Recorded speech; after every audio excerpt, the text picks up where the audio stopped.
पूर्व ब्लॉक प्रमुख स्वर्गीय माया यादव की मनाई गई 20वीं पुण्यतिथि।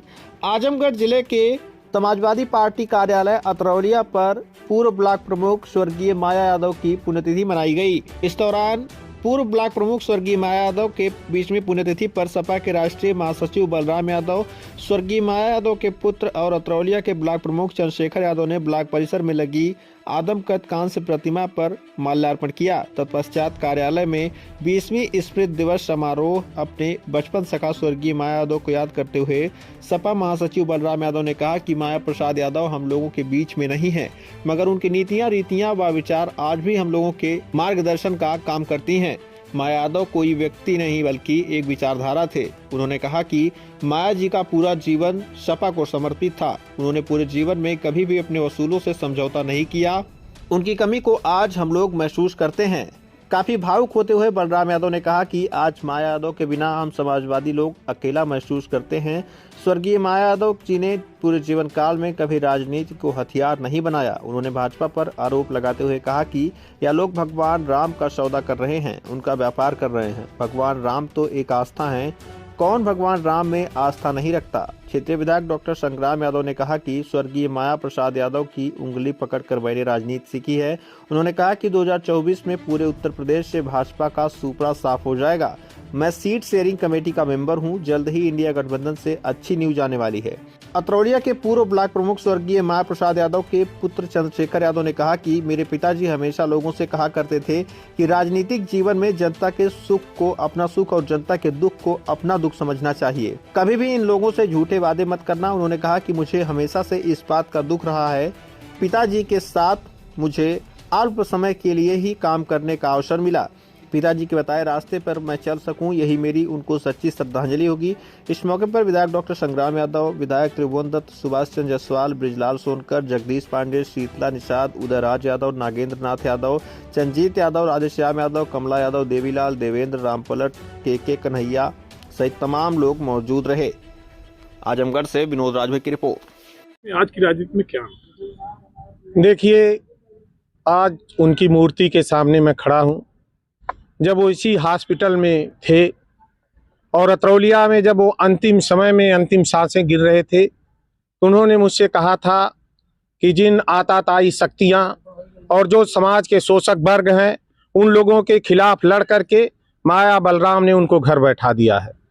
वो शक्तियां आज की डेट में समाप्त हैं, लेकिन तुम लोगों का जीवन लंबा है।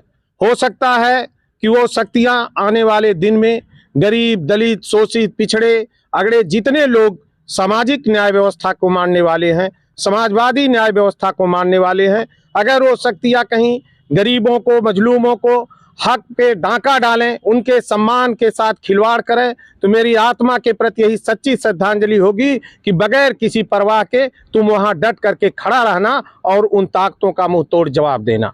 यही आज उनके प्रति सच्ची श्रद्धांजलि है। और मैं कोशिश करता हूं कि आप देखते होंगे कि सुबह से आप इस कड़ाके की सर्द में कितना कार्यालय से लेकर छितौनी तक कितने हजारों हजार का समूह आज उनको जो श्रद्धांजलि देने के लिए आया है। उस दिन भी हमें उनकी मूर्ति के सामने संकल्प लेते हैं कि जिन आशा और विश्वास के लिए अतरौलिया में उन्होंने सम्मान और स्वाभिमान की जिंदगी पैदा किया था, और निश्चित रूप से जब उत्तर प्रदेश की सरकार पे कब्जा हुआ तो उन लोगों ने मिल करके यहाँ के नौजवानों को रोजगार भी दिया और अच्छा जीवन दिया। निश्चित रूप से आने वाले समय में जब भी जो संघर्ष भी करना होगा सम्मान स्वाभिमान के लिए, गरीबों के लिए हम लड़ेंगे भी। और जब कभी हाथ में उत्तर प्रदेश सरकार के खजाने की चाबी आएगी, तो जिस तरह से श्रद्धेय चाचा जी ने और स्वर्गीय पिताजी ने जिस तरह से नौजवानों का जीवन खुशहाल किया था, निश्चित रूप से हम और संग्राम उस खुशहाली को आगे बढ़ाने का काम करेंगे। दृष्टि, कड़ी मेहनत, पक्का इरादा, 3 चीज उन्होंने कहा था। और कहा था कभी भी अगर बहुत असहाय महसूस करना तो ये अतरौलिया अपना परिवार है, इस परिवार के बीच में चले जाना, ये तुम्हारे हर संकट का जवाब देंगे। और निश्चित रूप से चाहे जिस रूप में मैं याद किया, मैं कोई व्यवसाय नहीं किया, लेकिन बड़ी से बड़ी शक्तियों को जब कभी पैसे की भी जरूरत पड़ी तो इसी अतरौलिया की जनता के सामने मैंने अपना जब दामन फैला के मांगा तो इलेक्शन में मुझे पैसा ज्यादा हो गया, कभी पैसा कम नहीं पड़ा। ये मेरी अतरौलिया के परिवार के बीच में रहने की उन्होंने प्रेरणा दी है। बाकी जो लोग जिस रूप में हम उनकी कोई चर्चा नहीं करते, हमारा सेवा करने का काम है। हम लगातार अतरौलिया की जनता का सेवा करते रहेंगे। अतरौलिया ही नहीं, पूरा पूर्वांचल प्रदेश माननीय स्वर्गीय नेता माननीय मुलायम सिंह यादव, अखिलेश जी हर बात को जानते हैं। आज जो भी समाजवादी पार्टी इतनी बड़ी ताकत में यहाँ दिखती है वो उनके ही त्याग और बलिदान के कारण ही है। आज आप सवेरे से देख रहे होंगे इतनी कड़ाके की ठंड में लोग अपने साधनों से अपने घरों से चल करके आए हैं आज उन्हें श्रद्धांजलि व्यक्त करने। आज का दिन समाजवादी आंदोलन के लिए बहुत ही ऐतिहासिक दिन है। आज से हम लोग इतनी ताकत लेते हैं कि बड़े बड़े इनसे जब सोचते हैं कि ऐसे दौर में जब यहाँ पर जालिम लोग गरीबों का शोषण करते थे, ऐसे समय में वो ढाल बन करके हमारे श्रद्धेय चाचा स्वर्गीय माया यादव खड़े हो जाते थे। आज उनके छाया में हम सब राजनीति में, हम भी उन्हीं के आशीर्वाद से आज तीसरी पारी खेल रहे हैं। कभी अपने को अकेला महसूस नहीं करते हैं। गांव में जाते हैं तो आज स्वर्गीय चाचा माया यादव की स्मृतियां हमें ताकत देती हैं और हम जालिमों से टकराने का काम करते हैं।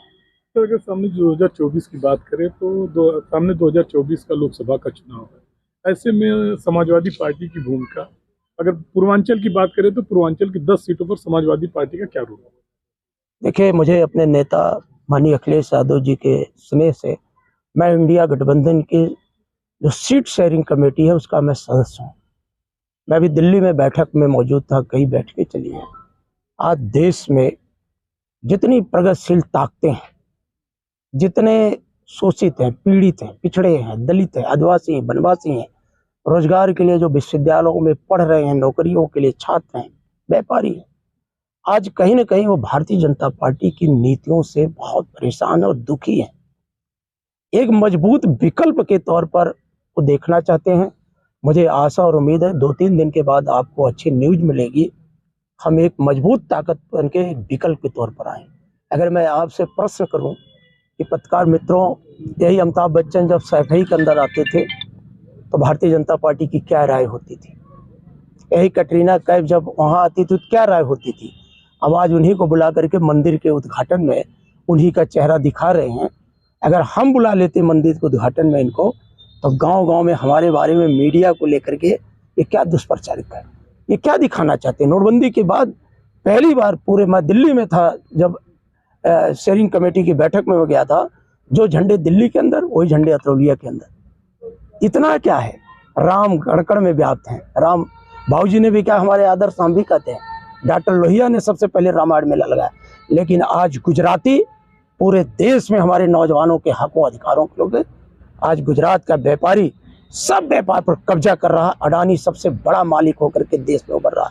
हमको आपको पता चलेगा किस हालात में आप जा रहे हैं। धन्यवाद। सर, ऐसे में कहा जाता है कि आपके बचपन के सखा थे जिनसे आपकी राजनीतिक साथी कई वर्षों तक चला है। ऐसे में सर आज माया प्रसाद यादव हम लोगों सही बात कही गई है। हम लोग एक साथ पले, एक साथ पढ़े और एक साथ सामाजिक और राजनीतिक जीवन में एक दूसरे से कंधा मिलाकर, कदम से कदम मिलाकर चले आए। और आज चाहे हम हो, चंद्रशेखर हो, संग्राम हो, सभी लोग अगर महत्वपूर्ण लोग माने जाते हैं, उसमें हमारे इस पूरे आत्मा की स्वर्गीय माया प्रसाद यादव का सहयोग, उनकी स्मृतियाँ हमें हमेशा बल देती। तो सर, माया प्रसाद जी, कोई ऐसी घटना है जो आपको बार बार प्रेरित करती है? जबकि आप दोनों का लंबा साथ रहा, बचपन सखा कहा जाता है जी। कुछ ऐसी स्मृतियाँ बताइए जिससे आप ज्यादा प्रेरित? नहीं, वो स्मृतियाँ ही प्रतिदिन हमारी स्मृतियाँ कौंधती हैं हमारे मन में, और ऐसे ऐसे अवसर आए और ऐसी ऐसी चुनौतियाँ आई जिसको उन्होंने हमें हंसते हंसते और आगे बढ़ने का ही हमेशा रास्ता बताया। तो आज माया प्रसाद यादव हम लोगों के बीच में, ऐसे में तब और आज की राजनीति में क्या अंतर है? ये विद्वान पत्रकार भाइयों, बड़ा अच्छा प्रश्न आपने किया।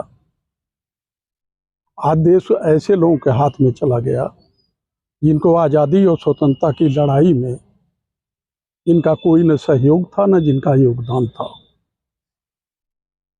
उन्होंने बाबा भीमराव अंबेडकर साहब के बनाए हुए संविधान को न पढ़ा न देखा, लेकिन उसी की ताकत पर भेष बदल करके वो देश के सत्ता में आ गए। 10 साल में देश की जनता की क्या हाल है, आप ही बताओ। आपकी क्रय शक्ति घटी है कि बढ़ी है?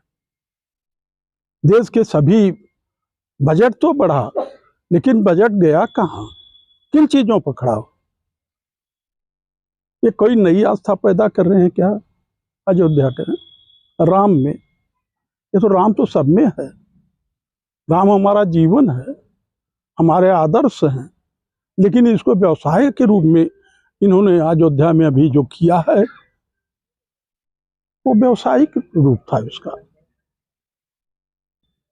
तो सामने 2024 का चुनाव है, ऐसे में समाजवादी पार्टी इस मुद्दे पर समाजवादी पार्टी बड़ी भूमिका में आएगी। हिंदुस्तान में यही एक राज्य है, ये चारों तरफ से सफाया है। आसाम में एक भी सीट नहीं पाएंगे। ये आपके मतलब सभी बंगाल में कहीं पता नहीं चलेगा, आपके झारखंड में पता नहीं चलेगा, बिहार तो छोड़िए, और उत्तर प्रदेश में भी स्थिति यही। 80 सीटों में हमारी इंडिया पार्टी, समाजवादी पार्टी सभी सीटों पर जीतेगी और हिंदुस्तान में संविधान के बचाने के लिए और इस राष्ट्रीय ध्वज के सम्मान के लिए एक नई भूमिका में नए कार्यक्रमों के साथ जन जन के सुख दुख के साथी के बनकर काम करेगी।